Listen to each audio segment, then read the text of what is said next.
नतीजे बोगस यानी फर्जी हैं? क्या चुनाव के नतीजों में गड़बड़ी है? ईवीएम में गड़बड़ी के दावे कितने सच्चे और कितने झूठे? ऐसे तमाम सवाल इस समय तेजी से उठ रहे हैं दोस्तों। इन सवालों को एक वेबसाइट की खबर ने ऐसी धार दी कि अब महाराष्ट्र भर में ईवीएम में गड़बड़ी का मुद्दा उफान मार रहा है। हालांकि चुनाव आयोग बार बार मैदान में उतरते हुए इन दावों को खारिज करता हुआ, झुठलाता हुआ नजर आ रहा है। बचाव करते हुए अब चुनाव आयोग ने इस वेबसाइट की खबर को सिरे से खारिज कर दिया और नकारते हुए क्या कुछ कहा, ये जानने के लिए आपको ये पूरा वीडियो देखना पड़ेगा दोस्तों, इसलिए आखिर तक इस वीडियो में बने रहिएगा। नमस्कार, मेरा नाम है जयंती झा और आप देख रहे हैं एमबी लाइव।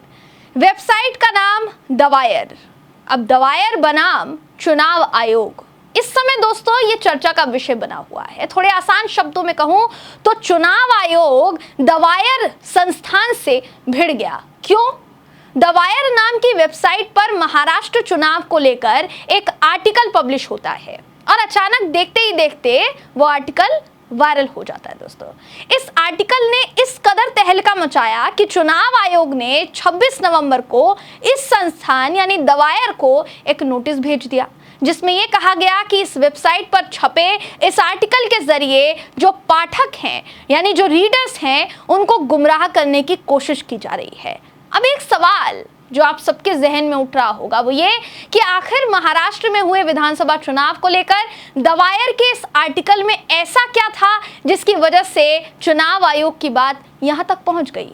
तो आपको बता देते हैं दोस्तों, दरअसल इस आर्टिकल के मुताबिक दावा किया गया कि महाराष्ट्र में जो चुनाव हुए उसके नतीजे जब सामने आए हैं उन नतीजों के आंकड़ों में भारी गड़बड़ी है। जो आंकड़े चुनाव आयोग ने दिए उसके बाद आए फाइनल आंकड़ों में बढ़त जो देखी गई है वो कई तरीके के सवाल खड़े कर रही है। इस आर्टिकल में दावा किया गया है दोस्तों कि चुनाव में हुई वोटिंग के बाद 5 लाख से ज्यादा एडिशनल वोट यानी ज्यादा वोट, 5 लाख से ज्यादा वोट जो है एडिशनल वोट जो है वो डाले गए हैं। चुनाव आयोग का कहना है साफ तौर पर कि जिन अतिरिक्त 5 लाख से ज्यादा वोटों की बात हो रही है यानी एडिशनल 5 लाख से ज्यादा वोटों की बात हो रही है वो पोस्टल बैलेट के वोट हैं, जिन्हें दवायर ने अपनी रिपोर्ट में ऐड न करके उसे अतिरिक्त बताकर कहीं ना कहीं पाठकों को गुमराह करने की कोशिश की है। दोस्तों महाराष्ट्र में 288 सीटों पर ईवीएम से हुई काउंट क्या है वो जरा आपको बता देते हैं, जो चुनाव आयोग ने बताई है। चुनाव आयोग का कहना है कि जो पूरी तरीके से ईवीएम में जो काउंटिंग हुई है उसमें 6,40,88,195 जो है वो ईवीएम के जरिए वोटिंग हुई है। ये वोटिंग का काउंट है। जबकि पोस्टल बैलेट की अगर आप बात करेंगे तो उससे जो वोट पड़े हैं वो है 5,38,225। चुनाव आयोग ने अपने इस नोटिस में साफ साफ कहा है कि अगर पोस्टल बैलेट और ईवीएम दोनों के वोटों को मिला दिया जाए तो टोटल वोट होते हैं 6,46,26,420।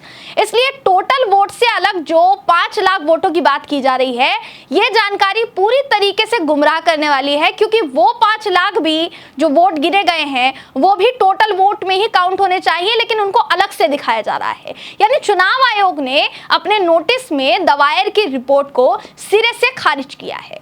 अब ये बात देखिए दोस्तों, सही है कि दवायर ने इस नोटिस के बाद अपने उस आर्टिकल में कुछ बदलाव किए हैं, लेकिन बात की जाए अगर वरिष्ठ पत्रकार और न्यूज प्रेजेंटर करण थापर की, जो कि इंटरव्यूज करते हैं दवायर के लिए, अगर उनकी बात की जाए दोस्तों तो उन्होंने अपने इंटरव्यू के जरिए वोटिंग में जो बढ़त हुई है उस पर अपने सवाल खड़े किए। करण थापर ने इकोनॉमिस्ट और वित्त मंत्री निर्मला सीतारमण जो है उनके पति हैं परकला प्रभाकर, इनका इंटरव्यू किया, जिसमें करपला प्रभाकर साफ साफ कई चीजों पर सवाल खड़े करते नजर आते हैं। वहीं दूसरी तरफ करण थापर साफ साफ सवाल उठाते नजर आते हैं कि मात्र 1 घंटे में 76 लाख लोग वोट कैसे कर सकते हैं। दोस्तों इस इंटरव्यू में करपला प्रभाकर के ट्वीट का भी जिक्र किया गया है, जिसमें कल्पना प्रभाकर जो है उन्होंने साफ तौर पर लिखा है कि महाराष्ट्र का आखिर मैजिक क्या हुआ। वोटिंग के दिन यानी 20 नवंबर को शाम को 5 बजे तक जो वोट प्रतिशत होता है वो 58.22% होता है। उसी दिन 11:30 बजे रात को जब वोटिंग परसेंट गिना जाता है तो वो 58% कुछ से सीधा 65.02% पर पहुंच जाता है, यानी 7.83% की वृद्धि, हाइक 7.83% की हाइक। यानी जब वोट के दिन मात्र 1 घंटे का वक्त बाकी रह गया था वोटिंग के लिए, तब एक साथ 76 लाख लोग वोट कैसे कर सकते हैं, ये सवाल खड़े किए करण थापर ने। आपको सबूत के तौर पर दोस्तों इस इंटरव्यू की एक छोटी सी क्लिप दिखा देते हैं कि चर्चा क्या हुई इस इंटरव्यू में। ये वीडियो देखिए आप। The Election Commission is asking us to believe is that between the formal close of polls at 5 p.m. on the 20th and the last voting that happened at 11:30 p.m. on the 20th night, an additional almost 76 lakh people voted. That is such a difficult figure for most people to believe. They would turn around and say it's unbelievable. Isn't it very hard to swallow? Yes. If you look at the historical data, Karan, never ever we had, see, Election Commission announces a provisional figure at 5 o'clock. But then the final count is given a few hours later, because there may be people who are waiting on the premises and they're all allowed to vote. After that is also done, finally in the night, they give you the final figure. Historically, the discrepancy or the difference between the provisional figure and the final figure has never ever crossed 1%. It has always been under 1%. Now, today we are in a situation where between the provisional figure and the final figure, it is 7.83%.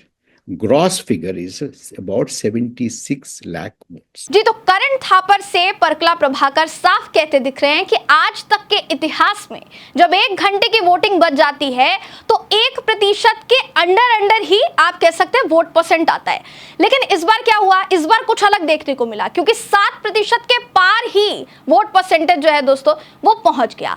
आखिर ये हो कैसे सकता है, possible कैसे है, ये सवाल खड़े किए गए। हालांकि देखिए, सवाल सिर्फ दवायर नहीं बल्कि वरिष्ठ पत्रकार राजदीप सरदेसाई ने पूर्व मुख्य चुनाव आयोग अधिकारी रह चुके एसवाई कुरैशी से भी पूछा, जिसमें एसवाई कुरैशी भी इसी बात पर चिंता जताते हुए नजर आते हैं कि अचानक से वोट प्रतिशत कैसे इतना बढ़ सकता है। भाई, जिस दिन वोटिंग होती है उसी दिन डेटा काउंटिंग के बाद जो फाइनल डेटा आता है वो सामने आ जाता है, लेकिन वोटिंग के दिन कुछ और काउंटिंग के दिन कुछ और। ऐसा कैसे हो सकता है? महाराष्ट्र में विधानसभा चुनाव खत्म हो चुके हैं दोस्तों। जब से चुनाव खत्म हुए हैं पूरे राज्य भर में सीएम कौन होगा, मंत्री कौन होगा, इस पर चर्चा चल रही है। लेकिन विपक्ष एक मुद्दे पर अडिग है, जिसकी चर्चा कहीं ना कहीं आप कह सकते हैं संसद तक भी पहुंची हुई है कि ईवीएम जो है उस पर सवाल खड़े क्यों नहीं किए जाए, जबकि इतना चौंकाने वाला नतीजा सामने आया है। अब ये सवाल साफ तौर पर विपक्ष जो है दोस्तों खड़ा कर रहा है। वहीं दूसरी तरफ एक तरीके से देखा जाए तो 1 घंटे में जो वोट परसेंटेज बढ़ा है, कहीं ना कहीं धड़ाधड़ हुई उस वोटिंग के बारे में भी आपको हमने विस्तार से बताया है और उसी को लेकर सवाल जो है खड़े किए जा रहे हैं। विपक्ष की तरफ से लगातार एक सवाल खड़ा किया जा रहा है कि क्या नेताओं को उनके घर के सदस्यों के वोट भी नहीं मिले होंगे क्या?